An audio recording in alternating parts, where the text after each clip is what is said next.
waxaa habeenkii xalay ahaa xilka la wareegay agaasimaha cusub ee shabakada wararka ee muuqaal news mursal maxamed warsame oo toddobaad ka hor loo magacaabay xilkaasi. ugu horeyn waxaa madasha xilka lagula kala wareegayay ka hadlay madaxa wararka ee shabakada muuqaal news maxamed ducaali cabdi, waxaana hadaladiisii ka mid ahaa: aad waxaan ugu mahadnaqayaa agaasimaha cusub iyo agaasimihii horeba, labadaba aad baan ugu mahadnaqayaa, iyadoo agaasimihii horena aad si fiican noola shaqeeyay. agaasimahan cusub ee caawa la magacaabay halkan alxin wareejintiisii farfadhinana isagana aad baan ugu mahadnaqayaa. waxaan ilaahay uga baryayaa kii shaqadiisa iyo dantiisa waan anaguna la garab taagnaana shaqo wanaagsan. intaasi kadib waxaa hadalka la wareegay agaasimihii hore ee shabakada Axmed Baashe Cali Shire, isagoo si faahfaahsan uga warbixiyay waxyaabihii uu qabsoomay muddadii uu xilka hayay. waxaa sidoo kalena uu gacmo furan ku soo dhaweeyay agaasimaha cusub, isagoona u jeediyay hadallo isugu jira hambalyeyn, dhiirigelin iyo waano. Assalaamu calaykum waraxmatullaahi wabarakaatuh.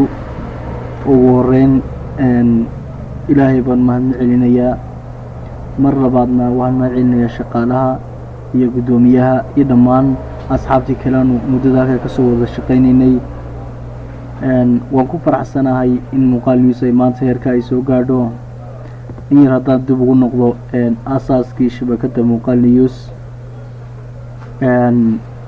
markii xilka laygu wareejiyey xarun maran iyo xilal maran iyo fikir buu ahaa. iminkana alxamdulilaahi rabbilcaalamiin waxaan dadaal badan ku galnay sidii ay u horumari lahayd, ay guri u geli lahayd, ay internet heli lahayd. alxamdulilaahi rabbilcaalamiin intii way suurto gashay. shaqaalaha hadday noqoto farsamo iyo hadday noqoto kamaramaano iyo hadday noqoto dhammaan shaqaalaha kala duwan ee shabakada in mushahar iyo guna ku filan ay helaan. muuqaal news ay hesho xarun ay leedahay iyo internet ay leedahay. alxamdulilah intaas way inoo suurto galeen. waxaan ku leeyahay agaasime insha allah inta ka hadhayna waxaan rajeynayaa inaad intaa kor uga sii qaadi doonto. waxaan mahad celinayaa guddoomiyihii shabakada saaxiibkii maxamed cabdi cabdilaahi. kolley miina kala tegin, waynu wada joognaa. xilku waa meerto, kolba nin baa hayaa. aad baad u mahadsantii dhammaantiin.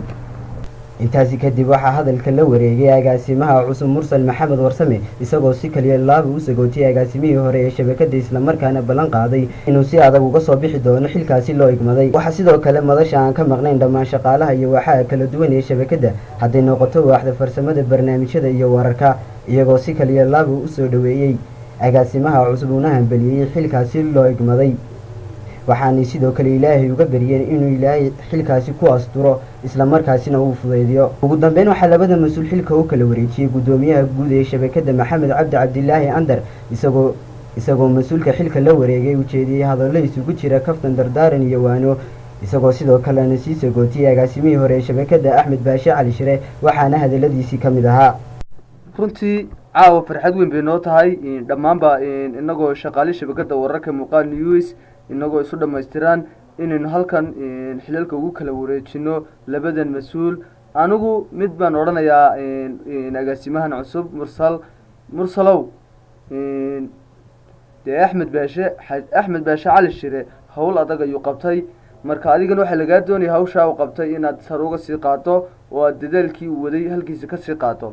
axmedna mid baan odhanayaa dadaalkii aad haysay inaanad yaraynin ee aad halkii ka sii wado sidii wanaagsaneyn waxqabadkaagii muuqday inaad shabakada mar walba la garab istaagto. xil wareejintan ayaa la kowsatay maalin guud ahaanba caalamul islaami looga dareeray salaada ciidul fidrida.